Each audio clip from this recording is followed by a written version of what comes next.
আজ আমরা শুনব অহংকারী গরু নামক গল্পটি। শুরু করা যাক তাহলে। কোনো এক জঙ্গলে যজ্ঞ নামে এক অহংকারী গরু থাকত। তার নিজের শক্তির ওপরে এতটাই অহংকার ছিল যে সে নিজেকে জঙ্গলের রাজা বলে মনে করতে থাকে।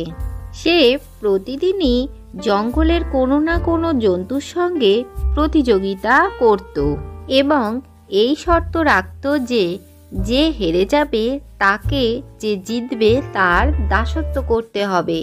গরুকে হারাবে এই লোভে কেউ না কেউ গরুর সাথে শর্ত লাগিয়েই নিত, কিন্তু গরু তার শক্তি দিয়ে প্রতিযোগিতা জিতে যেত এবং অন্য পশুদের তার চাকর বানিয়ে নিত। দিন দিন গরুর অহংকার বেড়েই চলল। ওই বনেই একটি হরিণ তার বাচ্চার সাথে থাকত। হরিণের বউ ছোট্ট হরিণের জন্ম দিয়েই মারা গিয়েছিল। এই জন্যই ছোট বাচ্চা হরিণটিকে একাই সেই হরিণটি মানুষ করত। একদিন ছোট হরিণটি তার বাবাকে বলে, বাবা, ছোট খরগোশটা যে আমার সাথে খেলা করত তাকে আর জঙ্গলের কোথাওই দেখতে পাওয়া যায় না। তুমি কি এই ব্যাপারে কিছু জানো? ওকে অহংকারী গরু নিজের শর্তে হারিয়ে সারা জীবনের জন্য নিজের চাকর বানিয়ে নিয়েছে। গরুর অনুমতি ছাড়া ও জঙ্গলে ফিরতে পারবে না। বাবা, আমরা কি ওকে সাহায্য করতে পারি না? বন্ধুদের সাহায্য করা আমাদের তো দরকার। তুমি ঠিকই বলেছ বাছা। ওই অহংকারী গরুর অহংকার দিনে দিনে বেড়েই চলেছে। ওর হাত থেকে আমায় অন্যান্য পশুদের বাঁচাতেই হবে। পরের দিনই হরিণ গরুর সাথে প্রতিযোগিতা করতে তার কাছে পৌঁছে যায়। আরে অহংকারী গরু, তোমার নিজের শক্তির ওপরে খুব অহংকার না? আজ আমি তোমাকে তোমারই শর্তে হারিয়ে দেখাবো।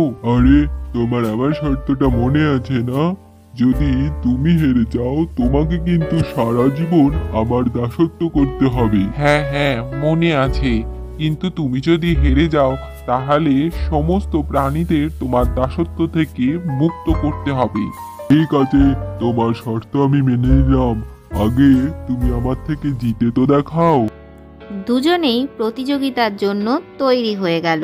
হাতির আওয়াজে প্রতিযোগিতা শুরু হলো।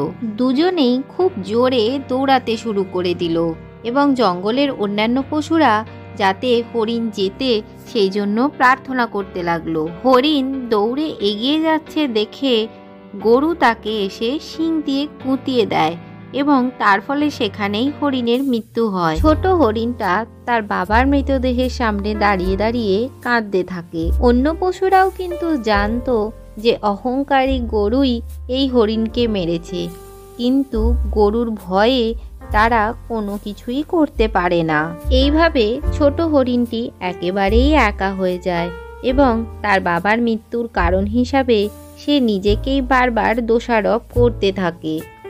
একদিন একটি ছোট্ট পিঁপড়ে হরিণের কাছে আসে এবং বলে, এবার কান্না বন্ধ করো হরিণ। তোমাকে এবার সাহসের সাথে জীবন কাটাতে হবে, যেমন তোমার বাবা করেছিল। আমার আর বেঁচে থাকার কোনো ইচ্ছেই নেই। আমি শুধু ওই অহংকারী গরুর থেকে প্রতিশোধ নিতে চাই। তাতে যদি আমার প্রাণও চলে যায় তাতেও কোনো আপত্তি নেই। না না, তোমার বাবা এমনিতেই আমাদের জন্য নিজের প্রাণ বলিদান করেছে। আমরা তোমাকে কিছুই হতে দেব না। তোমার বদলে ওই গরুর থেকে প্রতিশোধ আমি নেব।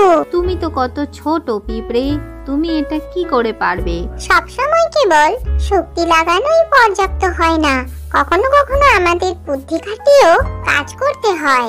পরের দিন পিঁপড়ে প্রতিযোগিতার আহ্বান জানিয়ে গরুর কাছে পৌঁছে যায় এবং গরু তখন তাকে বলে, অনেকদিন পর কেউ আবার প্রতিযোগিতার জন্য আহ্বান জানালো, তাও আবার এই ছোট একটা পিঁপড়ে। মনে হয় তুমি জানো না, আশেপাশের 5টা জঙ্গলের কেউ আমার মতো দৌড়াতেই পারে না, আর তোমাকে তো আমি এমনি এমনি হারিয়ে দেবো।